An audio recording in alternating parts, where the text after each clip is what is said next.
Welcome and welcome back, fellow fans of Clash of Clans, to another sneak peek video. This time we're talking about the Super Giant, and check it out, Town Hall 11's, sorry, that's right, the Super Giant only becomes available at Town Hall 12 or higher. So the first of the super troops not available to Town Hall 11, but once you've made it to 12, you can unlock the Super Giant. So we will get into some side-by-side comparisons of the Super Giant, but remember, this is not the last sneak peek. My favorite troop is yet to come, so make sure that you are subscribed, you have notifications turned on, because as always, you can count on Galadon to bring you the earliest and most accurate update information. And you know what else? Live on Facebook Gaming, and then in a video here on YouTube, the massive gem to max of this update. You will see my main account gem everything instantaneously, and it again is thanks to you guys using code Galadon. And you do need to go back and enter it every 7 days or it drops off, but it does fund charity giveaways, gold pass giveaways, and massive gem sprees. So thank you guys again for that.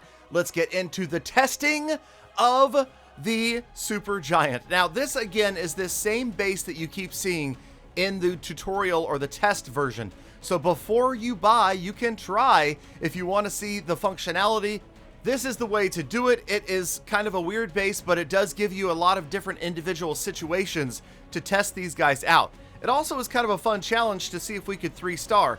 Now this is going to be a pretty long drawn out attack, and you'll notice there is no time limit. So this is a lot like the Goblin maps in that there is no time limit. You can go all day if you want to get in there and to get the job done. And we are going to eventually get through most of this. Now, the thing that I noticed as we were going through this attack was the fact that, man, these giants are tanky. They have a lot of hit points. And remember, this is the developer build, so it may not be the final numbers. But let's just go ahead and pop them up on the screen right here and take a look at a comparison between the regular giant and the Super Giant. So right at first glance, they do look pretty similar in that the Super Giant just seems like it's double the regular giant in a lot of different ways. The speed is the same, the housing space is exactly doubled, so it's 10 instead of 5. The training time 60 seconds instead of 30. The elixir cost 9,000 instead of 4,500. And this is where you see the differences. The damage per second is pretty close, 64 to 130, and again, these numbers might change, but check out the hit point difference. If you saw it, 1850 versus 4200, so you're talking about 2.5 times the hit points for the Super Giants as opposed to their regular counterparts, and apparently almost all of those hit points come from the neck up. It is going to be the hair that gives them that resistant ability to damage. Or so it seems. So watch the giants as they patrol around, heading after the last defense in the village and ignoring the heroes. That is really where the hit points shine. Over 4,000 hit points each, easily wiping out that town hall and then heading back after the clan castle. So as the giants lumber their way through the rest of this test village, let's talk about the difference that really makes these giants useful, and that is the wall damage bonus. Reminiscent of El Primo, if you remember that troop in my failed campaign to save El Primo, the Super Giant has that bonus against walls, and it does seem to really make a significant difference. Now, in just a moment, I will get to a special developer build base that I put together to show Super Giants versus regular giants and the speed at which they pound through walls, because you'll notice that each of these super troops has had a unique or special ability so far, but it's not quantified in that the description, the tooltip, does not say exactly how much more damage these giants do to walls, just that there is a bonus in the damage that they are doing to the walls. And again, remember, there is a cooldown associated with each super troop, so you will not be able to use, say, for instance, Super Giants all the time. You will always have a cooldown after that week that you have them unlocked. And I guess the idea here is that A, you don't become too reliant upon any one troop, and B, it is that loot sink that we heard about where players, even if you are fully maxed out, will always have something to spend on. It doesn't really feel like a deep loot sink for maxed out players, but it could be the beginning of something we see more of in the future. Now let's get on to the impossible Galadon wall trap base, and this is the test. So we're going to drop 4 regular giants on the left, 2 super giants on the right, and watch them race through these walls. Now the competition here is through the walls, destroy the air defense, and then turn around and head back for the clan castle. So as you see, obviously the super giants have a big advantage right here, absolutely blasting through these walls and off to take out the air defense. In fact, these two super giants will get the air defense down, and that gives the regular giants a head start to go back and try to get to the clan castle. But notice, the super giants are going to catch up easily, and then these level 14 walls absolutely going to get obliterated. And right here, we will see that huge advantage to the super giant, as two of them are going to get 5 shots on this level 14 wall and melt right through it, finish off the clan castle before the regular giants even get barely halfway through that level 14 wall. So that is a massive damage bonus for walls. But remember, the giants do not target walls first, so it is going to be up to base design to try to pull these giants away from where they're going to do the most work, and that is against walls. And now that I think about it, this could actually make base design much more difficult, because can you really protect against every super troop? Obviously, we've only seen 3 so far as of today. My favorite super troop comes out in the next sneak peek, and of course, we've been promised that even more super troops are in the future for Clash of Clans. So let's go ahead and try a couple of regular attacks. Now, obviously, not going to grab a 3-star with 28 super giants. And yes, I realize this makes about as much sense as a wall wrecker with earthquake spells, but the point here was to see how long they could last against the defenses, not so much through the walls. But let's just see how they do when they're faced with a massive amount of damage and no heal spell. Obviously, again, for a 4,200 hit point troop, a heal spell is going to be highly valuable. But the thing is, so far in all of these super troops, I don't feel like we've seen one that is like an army composition. They all feel more like utility troops, right? None of them feel like I want to make my army primarily out of this one super troop.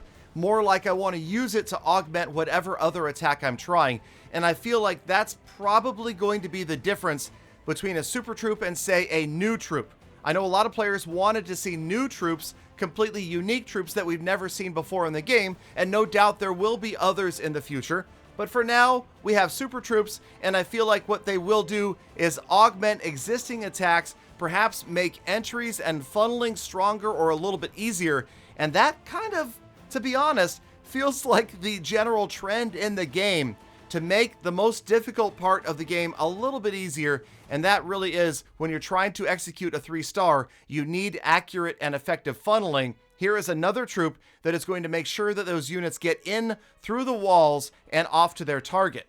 So let's go ahead and actually use them more like I would probably use a super giant in a Town Hall 13 3-star attempt. And that is right here. Think of the utility. Rather than bringing wall breakers, let's try to get in through this wall and get the Archer Queen to the Town Hall. So yeah, I realize I didn't really funnel the Archer Queen. We're going for a little bit of luck right here. Here come my 2 super giants going right after this wall, and notice they start to work on it, and it does not take long. Maybe I should have dropped them a little bit sooner. They could have tanked for the Archer Queen as well. She's just about to wander off. I'm dropping 3 more just in case she goes left. But check it out. Here she goes, and back to the Town Hall enclosure. So a little bit of luck always helps. You'll notice that the super giants ended up actually on the left-hand side, wandering out to the cannon. So that is a huge problem right there. That would have been a total failure had we needed to get those giants through the wall. You can see they got fried on the outside. And my Archer Queen, well, okay. Like I said, I didn't funnel for her, so I can't expect that she would behave. You'll notice she went out to the right after the air defense and then is going to wander the outside of the base. But in the meantime, we have created a funnel for the remainder of the troops. And this is why I like the hybrid a lot, miners and hog riders, rather than just hog riders that would not target that town hall. Everybody rolls in together. Here they come. The hog riders retarget after the miners wake up the town hall, easily getting taken down, and a beautiful warden ability, if I do say so myself, right as the town hall gigabomb goes off and the eagle is just about to strike. So in go the hog riders and the miners through the core of the base. The Archer Queen did her job. The value, well, maybe not ideal. Then we've got the hogs out of the siege barracks rejoining the rest of the hogs. And now it's just a matter of, well, just hoping for a little bit of luck right here as they get in after the final key defenses. Well, not really. Check out the 2 scatter shots on the right-hand side. Not good, as the scatter shots are going to work away on whoever is left.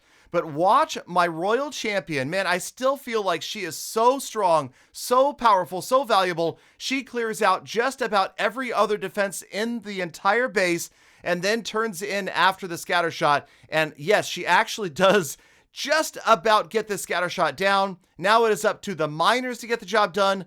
Notice the Royal Champion. He's followed up. He's gotten one of the scatter shots out of the way. And you remember the 99. Can Galadon grab a 3-star this time? Am I going to have time to do it? Watch as the clock ticks down. 89%. We'll play this game again, you guys. 99 or 100. You make the call. As we close in, 92%, 25 seconds left. Grand Warden escorting the miners down to the final 20 seconds. Still have 7 buildings to get to. 17 seconds remain. The Grand Warden moving in with the miners. They're splitting up, going after those outside buildings. Gonna have to get to the scatter shot though. Final 10 seconds. What's it gonna be? 98, 99%. Here they come. 6-5 moving in. Come the miners. And you guessed it. That's right. It's the 99% fail. All right, so, well, hey, lesson learned. If Galadon can 3, the strat's OP. So this one gets my stamp of approval. Royal Giants are great, but they are not overpowered. Thank you guys for sticking around all the way to the end of the episode. Know that there is another sneak peek coming. My favorite Super Troop is yet to be revealed, so stay socially distanced, be kind to people, animals, and the planet. I'll see you back here again tomorrow for more Full Attacks.